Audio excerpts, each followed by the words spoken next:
Good day, inderesTV viewers and listeners. Nordea published its first quarter results. Today I'm interviewing Nordea CFO Ian Smith here at Nordea headquarters Vallila, Helsinki.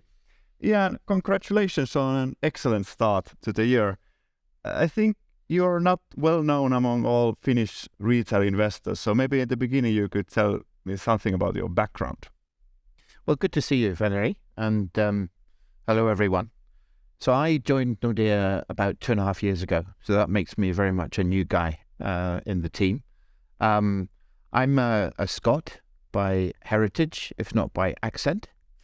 And Scotland is famous for lakes and mountains and beautiful beaches, so, and rain, a lot like Finland.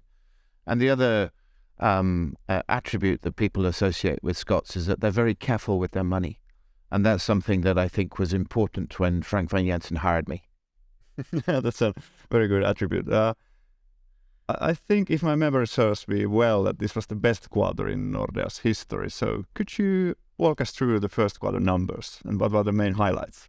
Yes, that's right. We're very pleased to report a return on equity of 17.1% in the quarter, which is an all-time high for Nordea.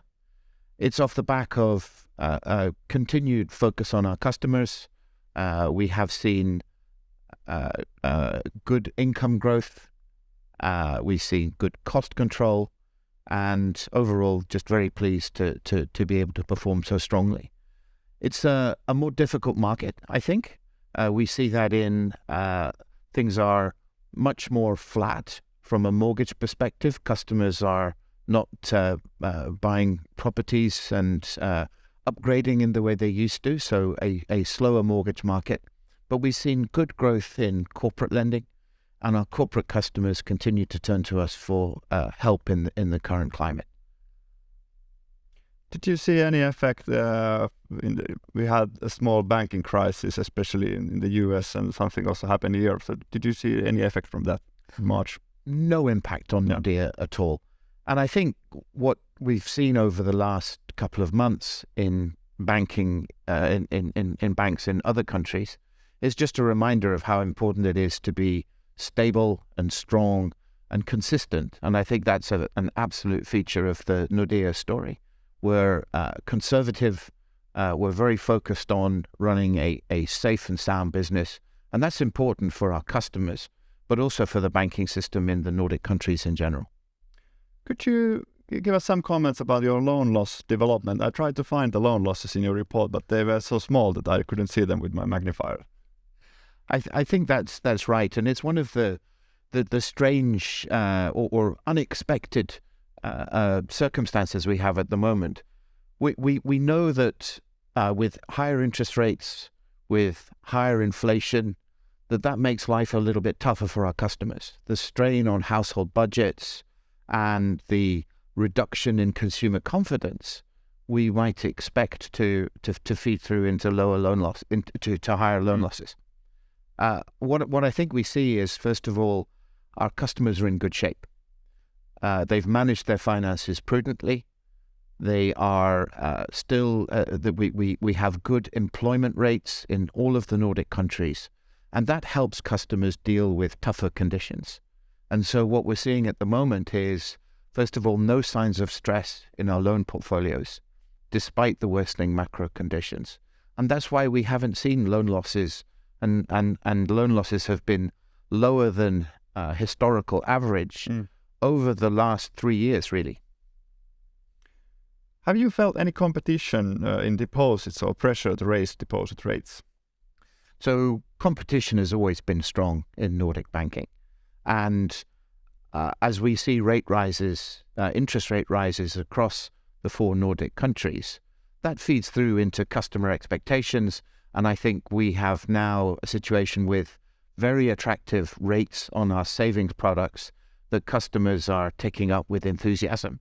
And in some respects, it's a choice that customers are making, whether they wish to invest in funds, mutual funds, or those market-based products, or take some of our attractive deposits. And we're certainly seeing customers going into that space. How do you view the eroding price development in the Swedish commercial real estate market? So I think there's been a lot of focus on commercial real estate in general, in the US, across the rest of Europe, and then in particular in Sweden. And that's because we've seen such strong growth in commercial real estate activity over the last few years that has then been challenged by what we've seen in the macroeconomic environment, interest rates going up, and indeed the lack of financing available in the bond markets. So it's definitely a pause for thought in commercial real estate in Sweden. Nordea has a very well constructed real estate portfolio. We have a low concentration across the group, but also in Sweden. And we're also very well diversified in different types of customers and properties. So we're not seeing any issues or concerns at this stage, but I think it is definitely an important issue to concentrate on for the industry. Okay. I guess you must also participate in refinancing these loans in future years. So are you willing to take more risk in this sector? So we have space for good customers. And I think that's different from what some of our peers have said in terms of their further appetite for real estate. But where we have good customers with good propositions, we have space to support them at the right price. Okay. Nordea's profitability turnaround has been quite impressive in the last few years. What have been the main drivers behind this turnaround? Of course, interest rates have helped somewhat, but what are the main drivers? So I think that our performance improvement has been sustained over the last 3 or 4 years. So before we started to see some of the benefits from higher interest rates. And I would attribute that to 2 things principally. The first is a real focus on customer.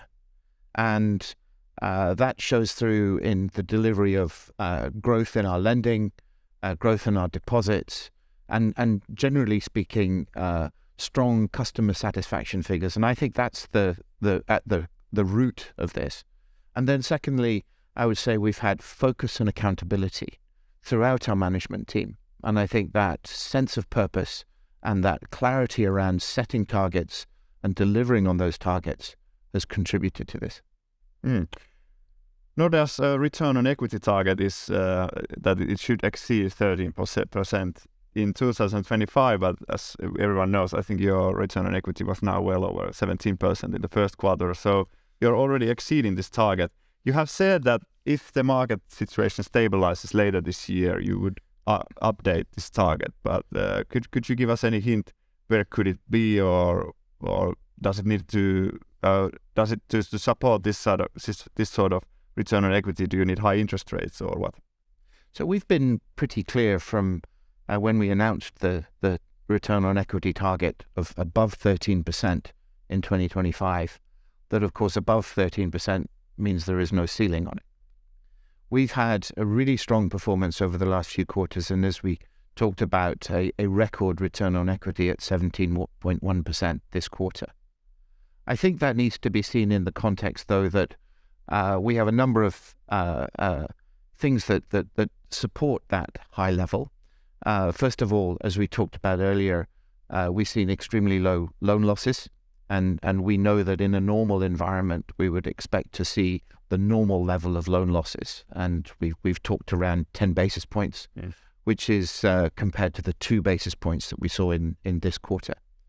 And I would expect also to see in a slowing economy the impact of competition coming through, and I suspect that that will put some pressure on our margins and other things. We will still return a strong profitability, and we will absolutely meet our targets. And so I think we will give an update to the markets at the end of this year, when I think we will have better clarity on how our customers and how our economies in the Nordic countries are faring and how they're getting through the current turmoil, and better line of sight as to what things might look like in 2025. So that's a good time to update the target. We're looking forward to it. 2 follow-up questions. You mentioned that you assume a loan loss ratio of 10 basis points. I think that's well below the historical average of Nordea. I think it's been over 15 or maybe 20 basis points, something like that. So why should it stay that low compared to your historical levels? So that's a good question, Valerie. Our historical average has been around 15 basis points. But we have a very different shape in our business now. We're entirely Nordic focused. And so in the past, we've had businesses elsewhere in Europe where we've seen higher levels of loan losses.